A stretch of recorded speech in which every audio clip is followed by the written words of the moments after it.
సహజంగా ఉంటాయి, కొన్ని ఇబ్బందులు ఉంటాయి, జరుగుతూ ఉంటాయి. అంటే నాకేంటంటే నేను సినిమాని ఇప్పుడు అంటే నేను అది ఇప్పుడు మనం చాలాసార్లు నేను ప్రతి సభలో కూడా చెప్తాను, ప్రతి చిన్న పనికి కూడా ఒక చిన్నపాటి యుద్ధమే చేయాల్సి వస్తుంది. అంటే ఏది కూడా ఒక బస్సు ఎక్కాలంటే ప్రతి సగటు మనిషి చిన్నపాటి యుద్ధం చేసే వెళ్ళాలి, ట్రైన్లో వెళ్ళాలంటే చిన్నపాటి యుద్ధం చేసి సీట్ సంపాదించాలి. అలాగా ఒక సినిమా చేయాలన్నా ఏం చేయాలన్నా ఒక సంఘర్షణ లేకుండా ఏముండదు. అందుకని సంఘర్షణ జీవనంలో భాగం అయిపోయింది తప్ప నేను పర్సనల్గా నేను ఇవన్నీ సహజం అనుకుంటాను. అంతకుమించి will move on, but how well we can stand out, ఎలా నిలబడగలం దాని మీద ఉంటుంది ఆలోచన.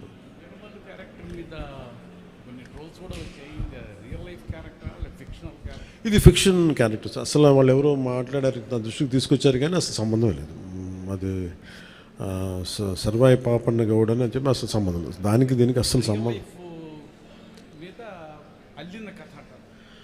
ఇది వన్ ఈజ్ ఒక హై కాన్సెప్ట్. ఒకవేళ కోహినూర్ డైమండ్ని తీసుకొస్తే ఉంటుంది, దాన్ని కొర్లు మన ఈ మచిలీపట్నం పరిసర ప్రాంతాల్లో పెరిగే ఇలాంటి వాతావరణంలో పెరిగిన ఒకడికి ఈ బాధ్యత తప్పు చెప్తే నిజాం నవాబు ఎలా ఉండొచ్చు, ఈ హై కాన్సెప్ట్. దీంట్లో ఎక్కడా కూడా అది ఒక ఫిక్షస్ క్యారెక్టర్ తప్ప దాన్ని ఎక్కడా కూడా అసలు చారిత్రాత్మక ఆధారాలు ఉన్న పాత్ర అసలు కాదు, ఫ్రమ్ డే వన్ నుంచి. It's very quite created character. Sir, Bheemla నాయక్కి సంబంధించి అప్పుడు టికెట్ రేట్లు తగ్గించారు, అయినా సరే హిట్ అయింది.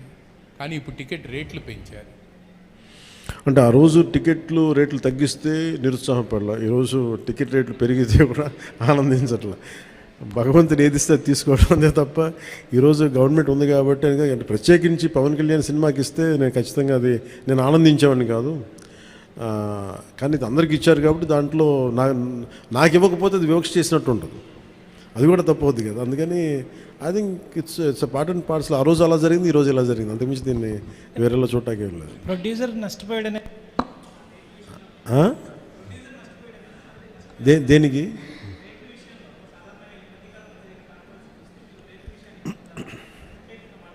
మళ్ళీ వినిపించట్లా?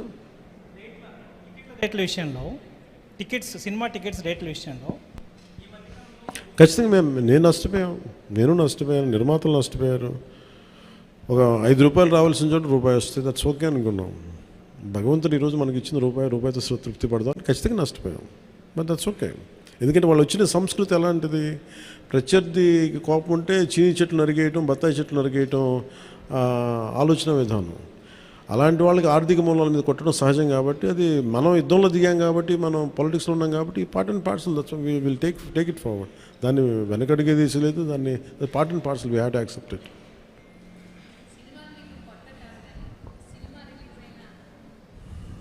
సినిమాలు మీకేం కొత్త కాదు, కానీ ఏ సినిమా రిలీజ్ అయినా అందరికీ కొంత నెర్వస్నెస్ ఉంటుంది, మీకు కూడా ఉంటుందా?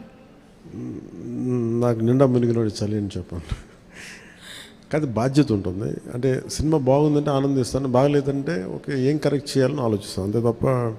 ఎందుకంటే ఎందుకు నాకు నర్వస్నెస్ ఉంటుంది అంటే చేసేటప్పుడు చాలా ఒళ్ళు దగ్గర పెట్టుకుని చేస్తాను. నేను సినిమా బాగలేదని కూడా ముందే చెప్తుంటారు, బాగలేదు ఇబ్బందులు ఉన్నాయి చూసుకోండి. అందువల్ల నాకు ఏంటంటే నాకు గిల్ట్ ఉండదు బేసిక్గా. ఇప్పుడు మెచ్యూరిటీ వచ్చి ఎప్పటి నుంచో మూవీస్ తీస్తున్నారు, ఇప్పుడు మీరు అలా అనుకుంటున్నారా? మొదటి నుంచి కూడా అలాగే ఉండేవాళ్ళ? దీనికి నేను సమాధానం చెప్పాను. మీరు కావాలన్నా నా ఇంటర్వ్యూస్ చూసుకోండి, బిఆర్ రాజు గారితో ఉంటాయి. ఆ ఇంటర్వ్యూస్లో నేను ఇప్పుడు ఏం మాట్లాడినా అవే ఉంటాయి. అందుకని అందుకని ఉదాహరణకి తొలి ప్రేమ తీశాను. తొలి ప్రేమ షూటింగ్ చేసినప్పుడు సినిమా అయిపోయి రిలీజ్ అవుతుంటే నేను కూర్చొని అక్కడ ఒక్కనే కూర్చున్నాను. గబ్బర్ సింగ్ కూర్చున్నా కానీ నేను ఒక్కనే కూర్చున్నాను. నా పక్కన పార్టీస్ ఏమి ఉండవు, జస్ట్ ఒకసారి నా జీవితంలో నన్ను పార్టీకి పిలిచింది భీమ్లా నాయక్, ప్రత్యేకంగా నన్ను పిలిచారు. ఎందుకంటే ఇంత ₹10-15 టికెట్ అప్పుడు కూడా ఇంత డబ్బు చేసింది ఈ సినిమా అని అనుకొని దాని ఒక్కదాన్ని ఫస్ట్ టైము నా జీవితం అదే మొదటిసారి వెళ్ళటం, మళ్ళీ దీని తర్వాత వెళ్తాను కూడా నాకు డౌట్. అవును, ఇంతకీ మీ ఎమ్మెల్యేలతో మూవీ చూసే ఆలోచన ఏమైనా ఉందా? మీ ఎమ్మెల్యేలతో మూవీ చూసే ఆలోచన, ప్రపోజల్స్ ఏమైనా?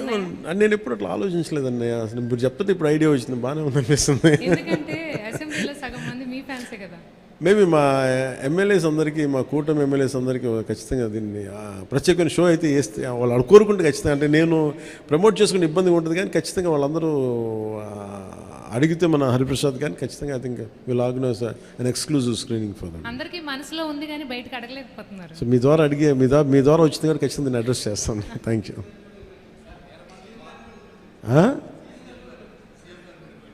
సీఎం గారు బిజీగా ఆయన సినిమాలు మా అయితే ఒక 5 నిమిషాలు చూస్తారేమో. ఎందుకు రోజు నన్నే చూస్తుంటారు కదా, సినిమా చూస్తున్నట్టు అనుకుంటారు.